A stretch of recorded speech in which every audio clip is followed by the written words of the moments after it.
TopMedTalk. Welcome to TopMedTalk. This week we're looking at one of the highlights of Anesthesiology 2022.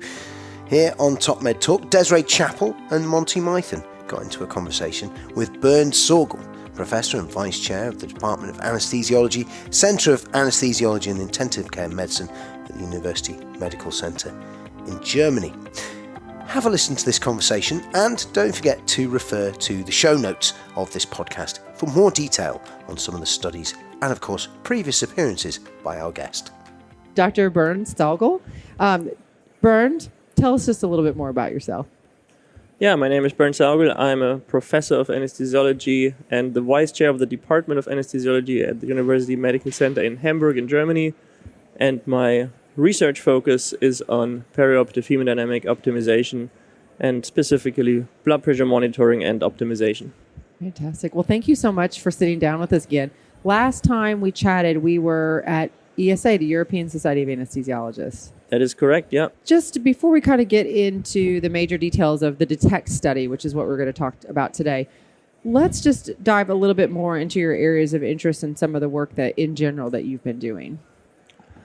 Yeah, well, the last couple of years we were very involved in research around perioperative hypotension.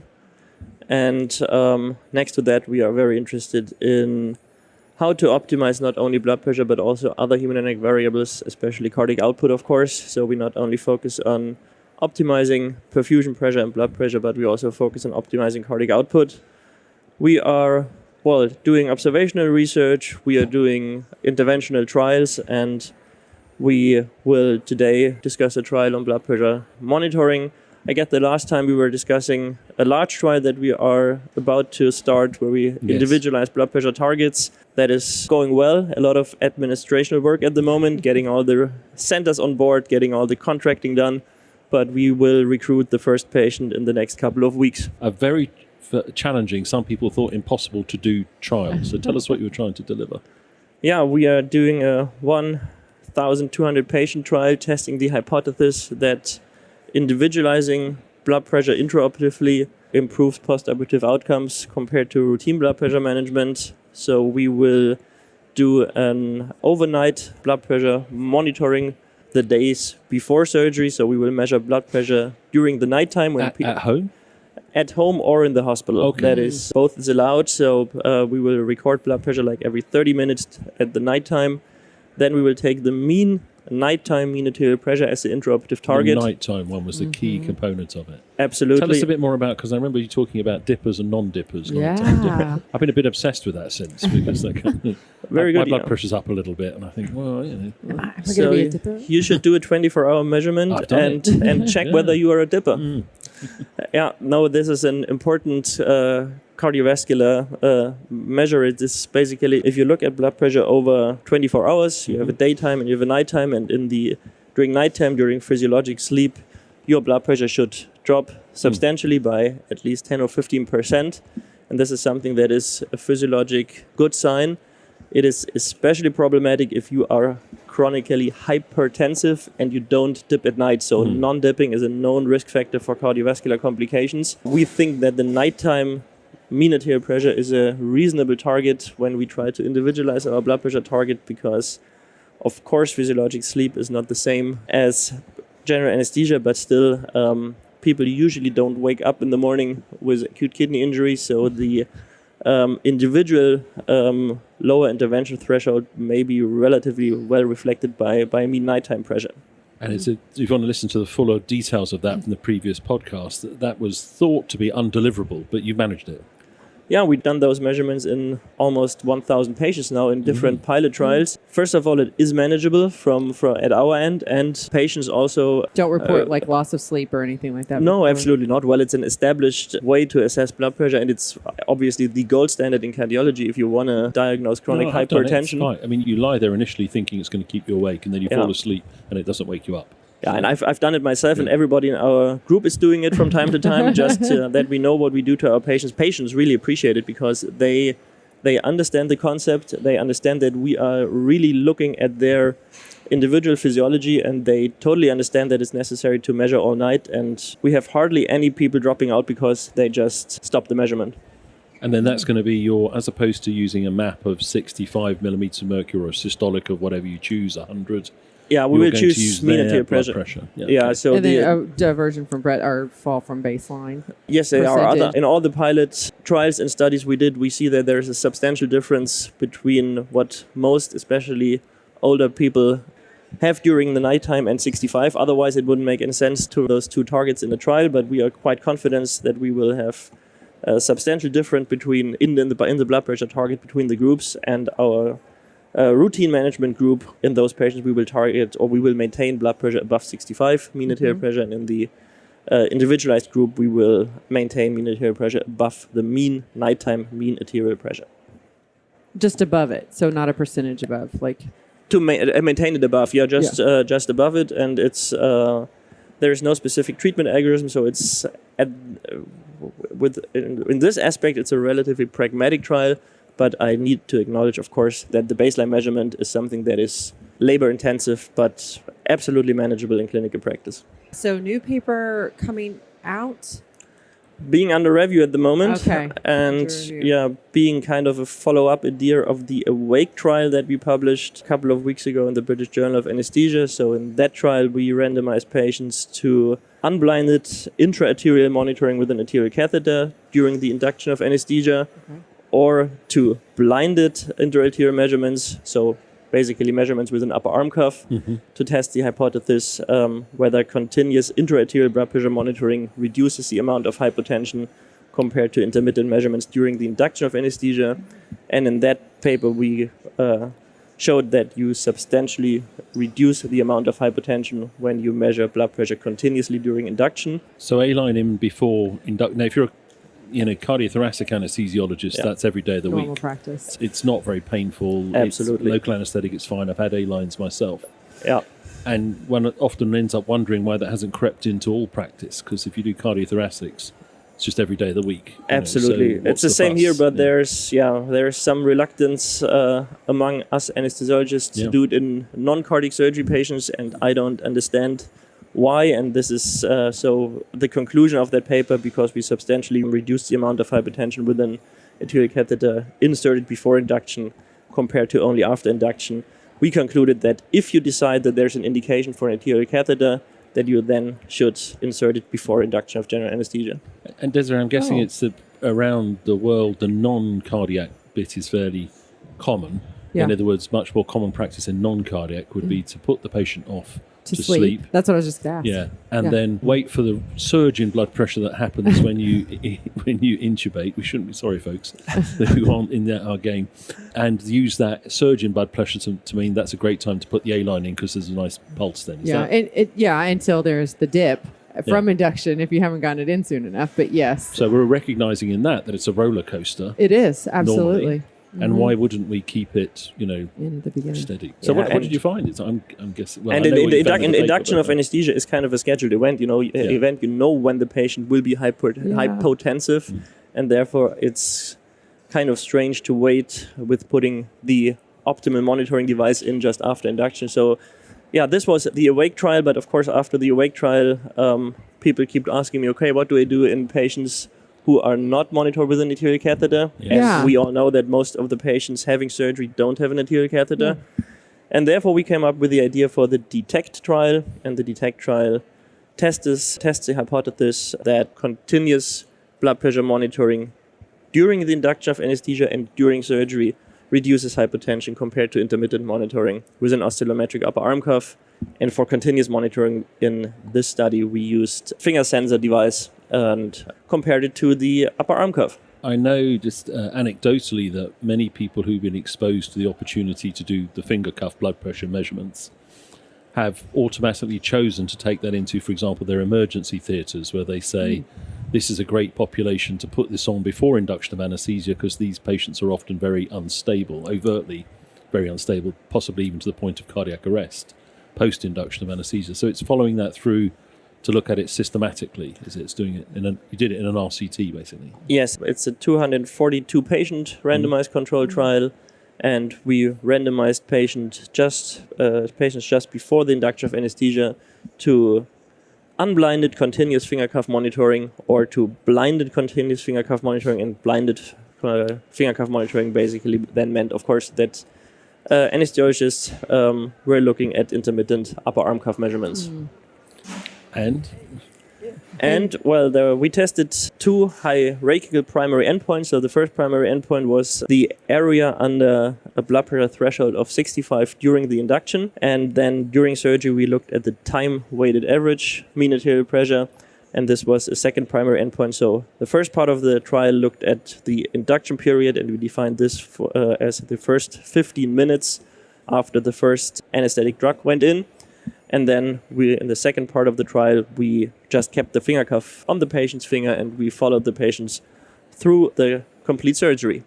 So if I'm right, with the hierarchical approach, you've set your stall out. We'll talk about why you chose them in a second.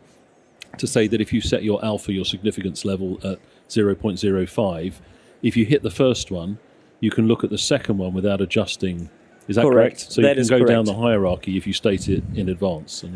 That is correct. We could have adjusted for two endpoints, just as you explained now. Alpha pushes out. Yeah, but the rationale behind it was that I thought to myself, okay, the post-induction period is the period where this concept should work, because the severity of hypotension, the drop in blood pressure, is more pronounced just after induction. And if it doesn't make a difference there, then it's very unlikely that it makes a difference during surgery. So we ended up with this approach. I would have been comfortable that we could have done it also with two co-primary endpoints and adjusting the p-value. Yeah. I'm guessing you hit them both, and you would have got them if you'd adjusted the p. Yeah. Okay.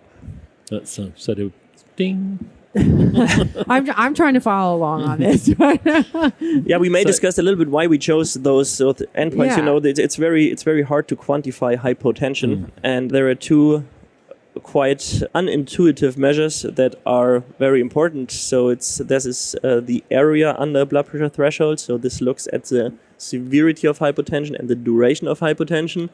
And if you want to normalize that for the monitoring time, you divide it by the monitoring time, and then the area under the threshold becomes a time-weighted average mean arterial pressure. So let's imagine we got a line at 65 and the blood pressure's running along above it. That has no impact. Correct. Once it goes below 65, if we now imagine in our mind's eye a graph of the sort of curve under the line, if you coloured that in and measured the area of it, that's the area under the threshold curve. Yeah. So if it was a big area under the curve, there's a lot of hypotension happening. Yeah. And then you've got to adjust for time, so you adjust it by a time interval, and it comes up with this time-weighted average number that's very hard to get your head around. Think about the bigger the better. Perspective of an organ that wants to be perfused. Then, of course, the area under the threshold is the meaningful measure, because, of course, for example, for the kidney, it's important how long and how severe hypotension is. But if you want to compare two different groups, it is kind of unfair if in one group, for example, the duration of surgery is substantially shorter, then those patients would have less time to accrue hypotension. And therefore, if you compare two groups in a randomized trial, it's better to look at the time-weighted average. So we see it occurring a lot now. TWA, Yeah. and then it's given in strange units to many of us. What are the units it's presented in? It's millimeters of mercury. Everything else is out. Mixed out. Yeah. And a sort of good, bad number. Good numbers are coming in at about sort of 0.0 something if you're doing very well. True. Yeah. And bad numbers are coming in at sort of 0.2, 3, 4. 4, Yeah. that sort of thing. Yeah, So we're not used to it as the measure, because it doesn't. 0.4 of a millimeter of mercury doesn't sound like such a bad thing, does it? Absolutely. The absolute numbers are relatively low, and it's much more intuitive from a clinical perspective to look at the incidence of hypotension, but this is then just a single value, or to look at the duration of hypotension, but the physiologically meaningful, harmful burdens really is the area under the curve, and then if you want to compare it, you need to normalize it for the duration. I've been working quite. Sorry, I'm doing a lot of talking, Desiree. No, I've been working quite hard. I've been working quite hard how to get a reference point in my head, and where I've got to is sort of like 0.1 and below. Zero. Is For those that zero. don't Zero. speak your Sorry. language. 0.1 and below. So think of it almost like a p-value, a significance value. Okay. As it goes lower to now you've got a naught after the dot. That's getting into the group where you're avoiding a lot of hypotension. Okay. Whereas once you're into single figure, 0.1, 0.2, 0.3, 0.4. You're having there's more there's a lot of hypotension. it going on. Okay. So that's kind of, I think of it now, I try and reference it to a bit like a significance value. Okay. It's not the same, but to get it in my head, I say 0.05. Oh, that's quite impressive. Whereas Yeah, that is 0.4, you say, ooh, Not good. is that about right? That is a good way to memorize it. Yeah, I always have in mind the time-weighted average that were observed in the interventions and the control groups in certain trials. And I know that, for example, 0.4 is relatively, it's a lot of hypotension. 0.1 is what you would expect if you take care of blood pressure, and everything below 0.1 is very Gold little. star. Yeah. So, and Because you'll have that in your data that you presented. One of the figures will be the TWA. But anyway, tell us the result. Yeah, I was like, I'm dying here. yeah, I tell you the result. It's so during induction, we were looking at the area under the curve, and we did that because in all of the patients we only looked at the first 15 minutes. Therefore, it wouldn't make sense to normalize for the duration if it's the same length of observation. It's all 15 minutes. It's all so you can 15 do minutes. just the area Yeah. under the curve. Yeah. So we looked at the area under the curve, and without giving you the exact numbers, we in patients randomized to continuous finger cuff monitoring, amount of hypotension, the area under the curve was substantially lower than in patients randomized to intermittent monitoring. And the same is true for the second primary endpoint for the time-weighted average mean arterial pressure below 65 during surgery. Again, there was a substantial reduction in hypotension when you measure blood pressure continuously. And that's what we would intuitively think. But just to be clear, it was by making the number available change the practice. You didn't tell them to do anything about the number you made available. Is that right? This is normal That is true, but we need to consider that this was a monocentric trial in my institution, and I'm running around there for a couple of years telling everybody that hypotension is a bad thing. So I would assume that the effect size is the same in other institutions, but the baseline may be different. But there was no specific treatment algorithm. What we see that in patients randomized to continuous monitoring, patients received a little bit more vasopressors, so the availability of continuous blood pressure monitoring naturally during induction and during surgery resulted in giving more vasopressors. The amount of fluids was comparable, and that was the main difference in the intervention. So now I'm guessing the next conversation is going to be, do we have to prove that out to show that it makes a difference to outcome? Or, as we think our objective is to avoid hypotension during induction of anesthesia, enough already, if you should. What do you think, Desiree? Do you think, it's always, some people are going to demand the outcome, and they're going to say, well, we're just doing our job better, aren't we? I know. We had a lot of conversation with Rick Dutton about this, and it's like, where do we go? Do we wait for the outcomes, or do we just start, treating? Well, he was suggesting fix and then see if the outcomes come. Fix and then see if the outcomes come. Yeah, and I'm almost with him. I mean, I was always convinced, no, we'd have to show the outcomes. We have to look at that first. But a lot now of waiting. It is a lot of waiting, and more getting into the trial that we're working on, or the study that we're working on. I'm really kind of being convinced, like, let's just go ahead and get on with it and see if we can actually learn from our experiencing changing practice and all those things that take a lot of time too. But let's start on that and then look at outcomes. Or a combination of the two. Yeah, could be do a great. wonderful RCT, very carefully controlled, because there's some mechanisms that need understanding. Yeah. And you all could do a real-world evidence evaluation, because we're probably going to want to know that, you might give phenylephrine and make things worse or better. You might, in induction of anesthesia, might be when the little heart attacks are happening. Maybe that would go away. So maybe both at once. Yeah, go at it. Could do it. I'll stand Let's do over it, here Bernd. and make clever suggestions. You will get on and do the work. Thanks, What do you think, Bernd? What are you going to do? Well, as a researcher, I of course would love to do a large randomized controlled trial on that.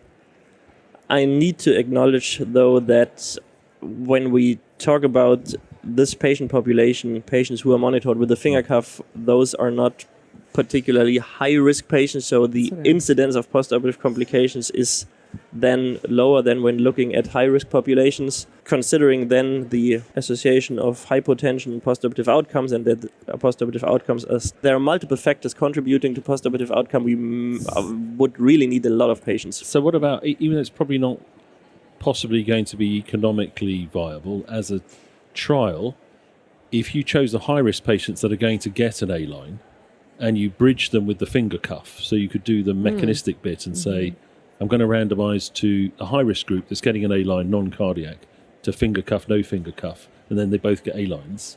That might be a quicker route. Absolutely. Kind of,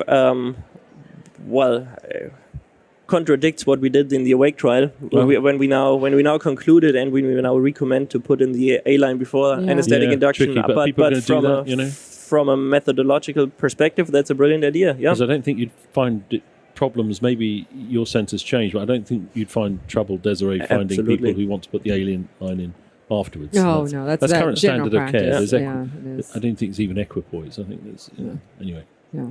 Thank you. Yeah, we should start working on the trial protocol. It's a very good idea. I'll let you run with that one. Let me know. Or anyone else there who's listening, please get on with there it. you go. No, I mean, I think it is interesting. I think we do need to know both, high risk and the low to moderate risk patients, because we are seeing a lot of hypotension in our low risk patients as well. I mean, actually more hypotension in our low risk than our higher risk patients, the study that we've been working on. And so I'm just kind of trying to figure out, we still need that information. I'm a bit of a downer on the overuse of vasopressors, but in the window of induction of anesthesia, for that transient period there, it makes complete sense to me that you'd mitigate the hypotension with a vasopressor. I'd hope that one would then try turning it down and off to see if you can restabilize without the dose you chose at the beginning. I think we can agree that we should treat the root cause of hypotension. We should treat hypotension causally, and we've done an observational study a couple of years ago where we looked at the induction period, and vasodilation is the mechanism behind hypotension after the induction of general anesthesia. So I think after induction, it is reasonable to give a vasopressor. We use norepinephrine in our institution. I was going to ask you that one. There's at least a pharmacological argument that that's a better choice than a pure alpha. Yeah. You've got a bit of beta in there as well. You're giving it peripherally now, as many places are, or are you still giving it centrally? Or we give it peripherally. Right. It's without any problem. There's a few publications now reassuring people that there's no problems. We've seen a few recently. There's no problems giving it peripherally. The problem is trying to get pharmacy to mix that for you. That's your problem. But making a case for it now with the literature coming out, I think it's important. Well, Bernd, what's next for you? I know you're doing the next trial coming up on the blood pressure. Anything else that you're working on? We are about to start another trial on cardiac output guided management, again with an individualized approach, which for cardiac output is even more complicated than for blood pressure, because blood pressure regulation is something that is relatively slow, and as you know, cardiac output regulation is very complex, and cardiac output, the main determinant is metabolic needs. This is something that is very hard to predict at baseline, but still there are substantial interpatient differences and variability in cardiac output, and we've done a pilot trial on individualized cardiac output management that was very positive, that was published in the BGA 2 years ago. What method did you choose? We had a finger cuff system to measure baseline cardiac output close to 200 patients, so a small pilot trial. This individualized cardiac output guided management substantially reduced the composite of complications, and we will now start doing a large multi-center international trial testing this hypothesis that individualizing cardiac output during surgery improves outcomes. But this is from a physiologic perspective with regards to cardiovascular dynamics. It's much more complicated than blood pressure. And Optimize 2 is coming, which is not individualized. So to remind ourselves, Optimize 2 about 2,500 patient randomized controlled trial, major intra-abdominal surgery, infection is the primary outcome. The algorithm is stroke volume optimization, followed by a fixed dose of a vasoactive agent that is more of an inotrope than a vasopressor. So it's kind of not goal-directed in one way, because it's not individualized and it's not adaptive, but it's very pragmatic and we'll get an important answer from that Absolutely, question. that will be the largest and most robust trial that we have so far, and it's kind of it's an individual maximization of stroke volume, I would say, because you in every single patient you kind of maximize stroke volume based on the individual physiology. So you push the patient to the flat part of the Frank-Starling curve, which is somehow individualized, but it's still maximization. And our approach is that we individualize considering the baseline value, and we will see. This is a second large trial, also more than 1,000 patient trials, or these 2 trials will keep me busy for the next Yeah. 1 or 2 years, I guess. So back here in 5 years' time, Yeah. as we keep reminding ourselves, we'll be confused at a much higher level. Yeah. Was much more data, but still confused. Yeah. No, you're answering some questions for you. You're doing great work. Yeah. You and your colleagues are doing really great work. It's hard Important. stuff to do, so thank you. Yeah. Thank you very much. TopMedTalk. Thanks for downloading TopMedTalk. Don't forget to subscribe via your podcatcher. Don't forget to check us out on social media. We're on Twitter, Facebook, LinkedIn, and YouTube. And also, don't forget, TopMedTalk is the broadcasting arm of EBPOM, Evidence-Based Perioperative Medicine. We'd love you to find out more about that. If you check out ebpom.org, you can find low prices on some of the conferences we're organising around the world. Many of them are virtual and don't even involve you leaving your own home. Check out ebpom.org now.